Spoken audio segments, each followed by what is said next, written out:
네, YTN 뉴스라이더 정치권 이슈 이어가겠습니다. 국민의힘이 새로운 당대표 선출을 앞두고 룰 개정을 검토하고 있습니다.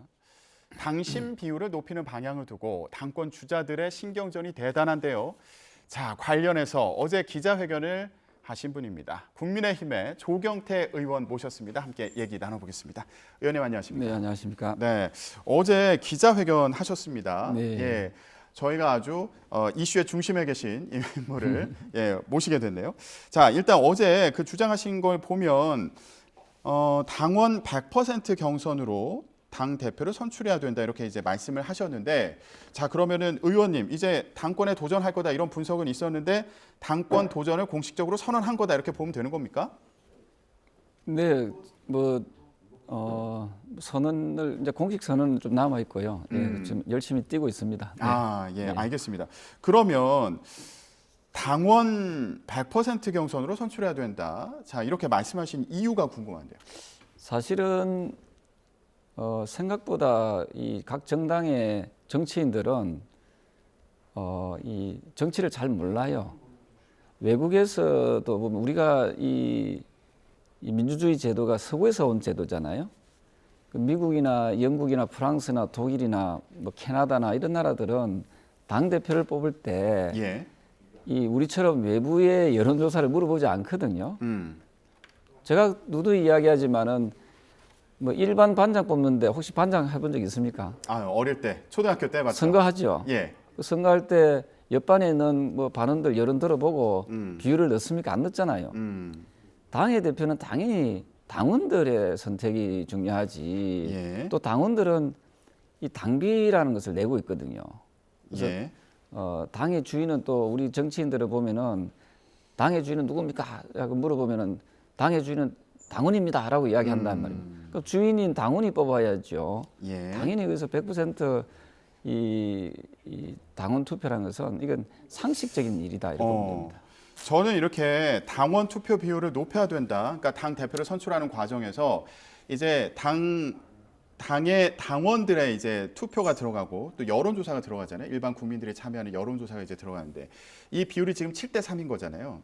그런데 이 비율을 100%까지 올려야 된다. 그러니까 당원들의 그 표심이 더 많이 반영돼야 된다는 주장이 이제 계속 나오고 있는 건데, 이런 상황을 보면서 이거 이준석 전 대표 같은 사례를 막기 위한 건가? 이런 생각도 좀 해왔습니다. 사실은 뭐 일부 뭐 세력들은 그걸 이제 주장을 할 수도 있지만 원래 이준석 그 당시 대표 선출에서도 잘못된 선택이었지요. 잘못된 그 룰이었다 이 말입니다. 7대 3 룰이. 예. 네네. 그 룰이 지금도 유지되고 있는 거고, 그 당시에 7대 3이라는 게 결국에 당원 비율이 높은 거잖아요. 그래서 30%라는 것이 이게 여론을 왜곡시킬 수가 있거든요. 당시에 이준석 당 대표 선출자가 당원 투표에서는 졌습니다. 기억나시는지 모르겠지만 당원 투표에서는 졌는데 여론조사에서 앞서는 바람에 당 대표가 된 거거든요.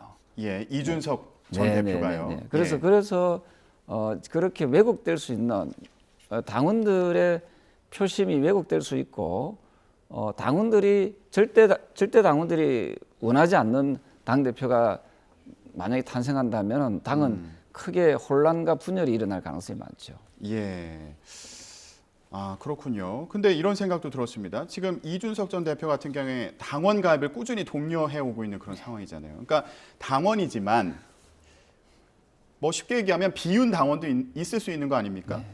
그리고 친 이준석 성향의 뭐 2030 세대 당원들이 또 많을 수도 있는 거고요. 이런 부분에 대해서 또 고려해 보실 것 같은데요. 그래서 어떤 분들이든 다 당원으로 가입해서 내가 찍고 싶은 당 대표 후보 찍는 거고요. 저 다녀보면은 윤석열 대통령 성공을 바라지 않는 당원들은 없습니다. 그렇지 않겠습니까? 다만 이제 윤석열 정부가 좀 제대로 잘 가길 바라는 그런 또 당원들도 많이 있거든요. 뭐 이분들을 굳이 비윤으로 분류하면 제가 할 말은 없겠지만 대체적으로 당원들, 국민의힘 당원들은 다 친윤이라고 보시면 되죠. 그래서 뭐 굳이 친윤, 비윤 이렇게 나누는 것 자체가 지금은 우리가 지금 집권한 정당이잖아요. 그 정당의 구성원으로서는 좀 적절한 표현은 아니다 이렇게 보고 있는 거죠. 그러면 이건 어떻습니까? 결국에는 이제 총선 압승을 위해서 네. 당대표를 잘 뽑아야 된다 잘 이런 뽑아야죠. 얘기를 하고 있는 상황이지 네, 않습니까? 네. 그런데 이런 얘기도 합니다. 당원이 아닌 지지층도 있을 수 있는 거 아니냐. 그러니까 그런 여론조사를 통해서 당원이 아니지만 국민의힘을 지지하는 그 지지층의 네. 의견이 이제 반영이 된 당대표를 뽑아야 총선에서도 이길 수 있는 거 아니냐 이런 지적을 하기도 하는데 그래서 이준석 전 대표는 총선에서 한 번도 이긴 적이 없지요. 본인이요. 예. 근데 당대표 됐지 않습니까? 음.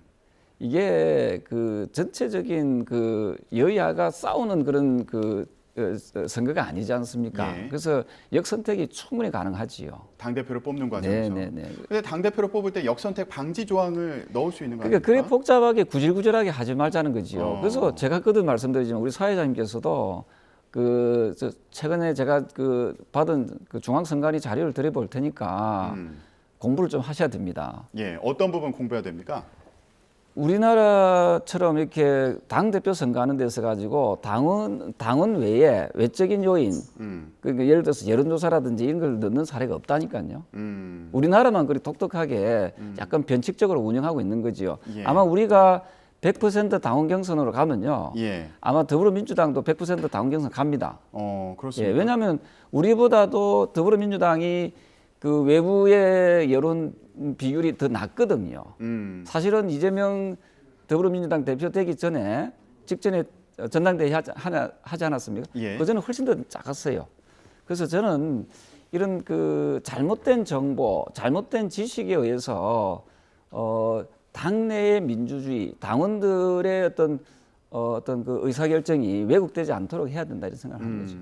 이게 2004년도에 도입이 된 거잖아요. 그러니까 당대표 경선에 여론조사가 도입된 게 2004년도에 도입된 건데 그 당시의 이유도 중도 확장을 위해서 도입된 걸로 알고 있었는데 이게 당대표를 뽑는 과정에서 이렇게 외부 여론조사를 반영하는 게 이런 중도 확장에 도움이 되지 않는다. 그것과는 상관없는 문제다. 이렇게 이해하면 됩니다. 지난번에 누굽니까? 그 한교안 전 대표 그때도 외부 여론조사 비중이 포함됐거든요. 예. 그때도. 그때도 어쨌든 뭐 그런 식으로 해가지고 지금 말씀 주신 대로 그 우리 당 대표가 뽑혔지만 총선에서 폭망했잖아요. 예. 예. 그래서 이게 비율이 많고 적음의 문제가 아니라 결국은 당 대표가 어떻게 총선을 공정하게 예. 또 당을 개혁적으로 혁신적으로 이끌어 나가냐 이게 중요하죠. 그래서 당원들은 제가 누누이 제가 지금 5선 의원이잖아요. 제가 52살에 5선이 됐거든요. 예. 저 같은 사람을 한번 써봤으면 좋겠어요. 예? 네네. 그래서 이 당을 어떻게 개혁해서 당을 어떻게 혁신해서 국민적 지지를 얻어낼 것인가 이 고민을 해야 되는데 예. 이 보통 보면 당 대표들은 보면은 자기들 그 똘마니들 있잖아요. 공천 가지고 그래서 항상 이 예, 공천에 표현은 부적절했습니다만. 예. 그러니까 그런 식으로 예, 용어에 대해서 말씀드립니다. 용어에 대해서 그렇죠. 그러니까 항상 우리가 그 밑에 자기들 막 심을 하잖아요. 그런 모습들이 좀 개파적인 이해관계에 예. 의해서 우리가 자꾸만 이렇게 분열되고 또 이 갈등이 빚어짐으로써 총선에서 실패하는 그런 예. 경우들을 흔하게 많이 보지 않았습니까? 예. 자, 당 대표 경선 문제에서 또 더 나아가서 당의 혁신 문제까지 지적을 해주셨는데 일단 말씀을 쭉 들어보면 당이 한마음 한뜻으로 총선에서 이기기 위해서 당원들의 의견이 더 많이 반영된 그런 당대표를 선출해야 된다 이런 말씀으로 이해가 되는데 일부에서 뭐 이런 얘기도 합니다. 유승민 전 의원 같은 경우에는 이거 윤핵관들이 나 떨어뜨리려고 이거 룰을 바꾸는 거 아니냐 이런 취지의 주장을 하기도 하는데 우리가 저 경상도 출신이잖아요. 그 경상도에서는 서울에서는 어떻게 표현하는지 모르지만은 착각은 자유라는 말이 있잖아요. 그런 말 혹시 들어보시는지 모르지만 예. 그 당 대표가 되는 분이 당원들의 그 어떤 선택을 두려워해서 되겠습니까? 반장하셨다 했잖아요. 예. 반장하실 때 당당하게 선거에서 이기지 않습니까? 예. 반원들을 두려워하면 반장할 수 없잖아요. 유승민 전 의원 같은 경우에는 지금 뭘 두려워한다고 보시는 거예요? 당원들의 선택을 두려워하는 거죠. 룰이 바뀌었을 때 당원들의 표심이 늘어났을 때 당원들이 본인을 선택해주지 않을 것에 대한 두려움을 느끼고 있는 거다. 하지만 당 대표가 되기 위해서는 당당하게 당원들의 선택을 받아야 된다. 예, 이런 말씀이시군요. 그리고 유승민 전 의원을 떨어뜨리기 위해서 룰을 바꾸려는 게 아니다. 저는 이건 오래전부터 제가 이제 정치를 하면서 오래전부터 이게 좀 불합리하다라고 생각을 해왔던 예. 부분이거든요. 그래서 마침 또 제가 중앙선관위에다가 이 부분을 그 의뢰를 하고 또 공식적인 답변을 받았는데 예. 전 세계 선진 국가 방금 말씀 미국, 영국, 프랑스, 독일, 독일, 캐나다 또 일본까지도 저희들 그 자료를 다 받았거든요.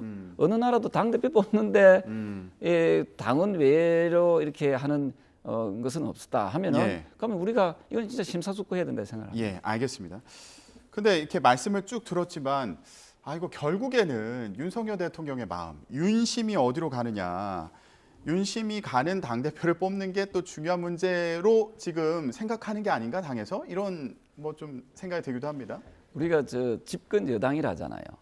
그렇지 않습니까? 예. 그리고 정부 여당 또는 뭐 당정 협의 이런 표현을 많이 쓰는데요. 예. 우리는 국민의힘은 어쨌든 그 윤석열 정부와 함께 갈 수 있는 함께 갈 수밖에 없는 한 몸이잖아요. 예. 우리가 또 탄생시킨 대통령이고 그 여기에 윤심이다 아니다라고 자꾸만 또 그걸 이용하는 또 후보들이 있을 수 있어요, 그죠?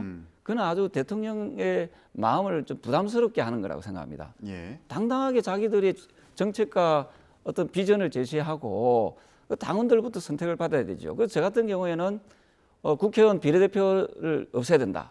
예? 예. 그 다음에 정당 국고 보조금 한 해에 수백억씩 나가잖아요. 예. 정당 국고 보조금 폐지해야 된다. 그 다음에 또 국회의원이 가지고 있는 면책특권 없애야 된다. 뭐 이런 그 정확한 비전을 제시해서 당원들로부터 표심을 얻으려고 노력해야지. 자꾸만 그 뭐 내가 윤심의 어떤 적자다. 뭐 요즘 언론도 문제예요. 언론에도 뭐 그런 식으로 자꾸 보도하는데 당당하게 자신들의 비전을 제시하고 또 당원들로부터 선택받고 또 당원들은 또 그 대표를 뽑았을 때 그 당의 운명이 또 결정되잖아요. 예. 그 역시도 책임을 져야 되죠. 그러면은 권성동 의원 같은 경우에도 이제 당 대표에 나올 것으로 보이는 상황이고요. 근데 또 대표적인 또 친윤계 의원이지 않습니까? 그리고 김기현 의원 같은 경우에는 김장연대라고 해서 장제원 의원과 또 교류하는 것으로 보이는 그런 상황이기도 한데 이 부분은 어떻게 보셨습니까? 이런 상황에 대해서는 좀 어떻게 뭐 보고 그런 계셨어요? 건 정치인들이 뭐 이렇게 연대하거나 또 자신이 뭐 또 어떤 주장하거나 그는 극히 자연스러운 현상이거든요. 그러니까 힘이 약하니까 자꾸 합치려고 하는 거 아닙니까? 오히려 예. 힘이 약하니까 합치려고 하는 그럼요. 거다. 자신들이 되고 싶지 않은 욕망이 있는 거거든요. 음. 그걸 뭐 너는 왜 뭐 그런 식으로 하느냐 뭐 이렇게 뭐 조금 격하게 표현하는 예. 거는 저는 그건 잘못됐다 생각해요. 그거 역시도 또한 그분들의 정치적인 그 어떤 뭐랄까요? 나름대로의 그 어떤 뭐 전술이라 할까요? 예. 예, 계획이고 그런 부분은 저는 충분히 존중해야 된다 생각해요. 근데 앞서 말씀하신 거 들어보면 이제 윤 정부의 성공을 위해서 집권 여당이 함께 가는 게 중요하고 당 대표 역할이 중요하다는 취지의 이제 말씀을 해 주셨잖아요. 그러면 윤 대통령의 마음도 중요한 거 아닙니까? 이렇게 또 얘기하는 경우도 있을 것 같은데 어떻게 보세요? 그 마음은 윤 대통령은 아마 또 모두에게 좋은 마음을 가지고 계실 거예요. 뭐 저한테도 좋은 마음이 있으시지 않겠습니까? 네, 그래서 윤 대통령을 자꾸만 누구한테 힘을 실어줄 것이다라고 자꾸 착각하게 만드는 거 그거는 저는 그야말로 착각이라고 생각해요. 근데 윤 대통령이 예를 들면 김기현 의원하고는 관저에서 또 독대를 했다고 하니까 마음이 실린 거 아니냐. 권성동 의원 같은 경우에도 이전에 이제 다른 친윤계 의원님들과 같이 또 만찬을 했다고 해서 또 마음이 또 간 거 아니냐 이런 해석이 나오잖아요. 그러니까 우리가 보통은 이게 이 대통령은 역대 대통령은 그 간제에서 식사를 많이 했거든요. 그걸 가지고 자꾸만 그 어떻게 마음이 솔리지 않느냐라고 표현한다는 것은 저는 그거는 좀 설득력이 없다 생각을 합니다. 네. 네. 밥 먹은 거 결국에는 가지고 뭐 그렇게 빠질 것 같으면 엄청나게 많은 분들하고 식사하실 텐데.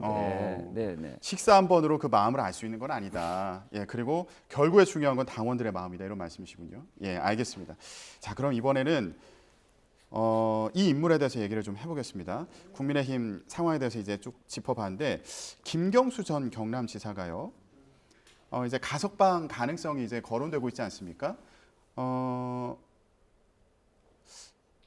사면이 이제 될 것으로 보이는데 복권 없는 사면이 가석방이 아니라 복권 없는 사면이 이제 예상이 되는 그런 상황인 거죠. 근데 본인은 사면을 원하지 않는다 이런 입장을 지금 밝히고 있는 거 아니에요?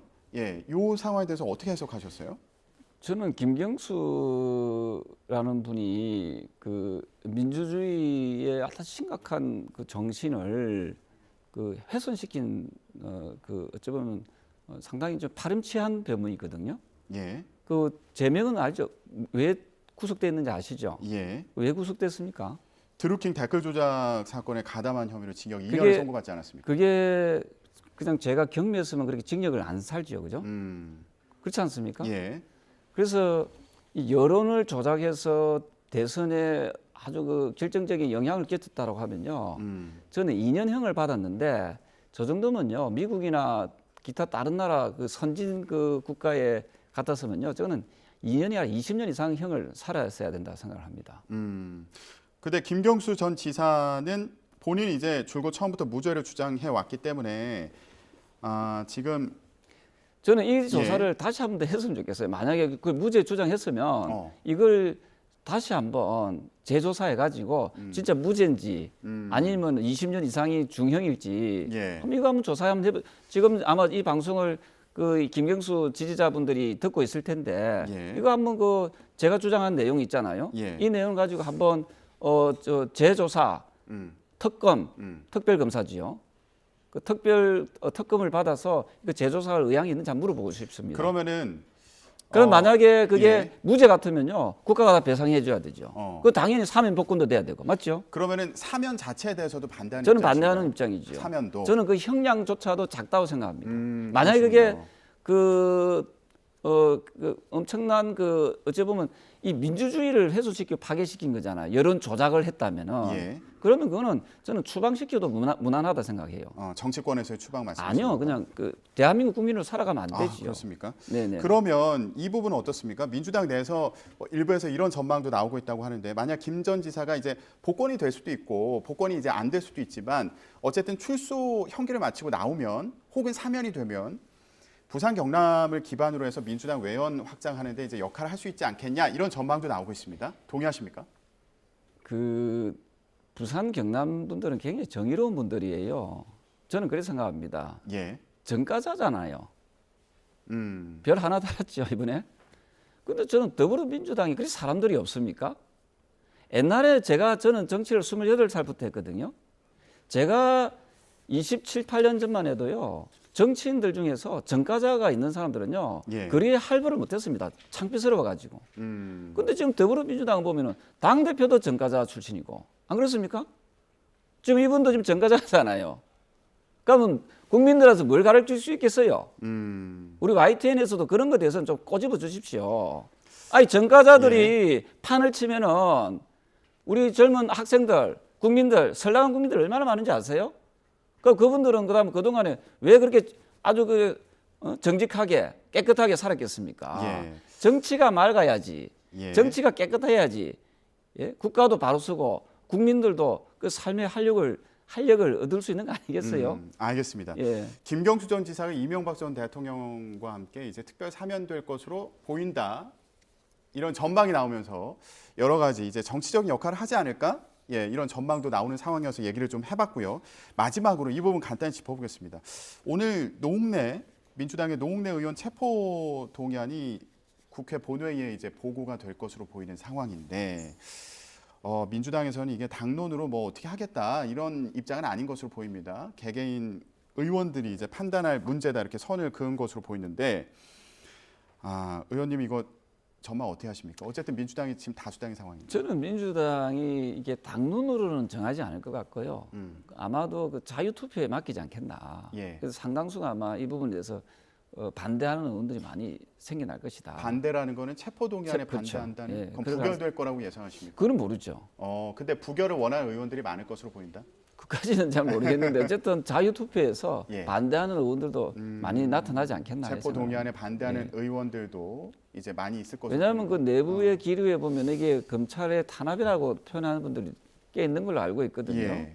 예, 그래서 아마 이 부분은 그 지도부에서도 상당히 고심할 그런 내용이지 않을까 생각을 합니다. 이재명 대표 같은 경우에 이제 체포 동의안이 올 수도 있다. 뭐 이런 예상을 하는 경우도 있잖아요. 이것과 연관해서 봤을 때 좀 부담스럽게 생각할 수도 있지 않겠습니까?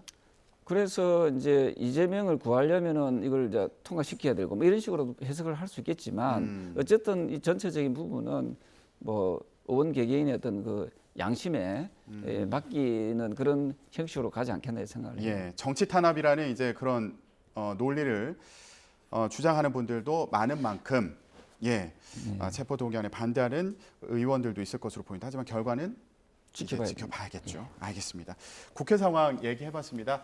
국민의힘 조경태 의원과 함께 얘기 나눴는데요. 오늘 말씀은 여기서 정리하겠습니다. 고맙습니다.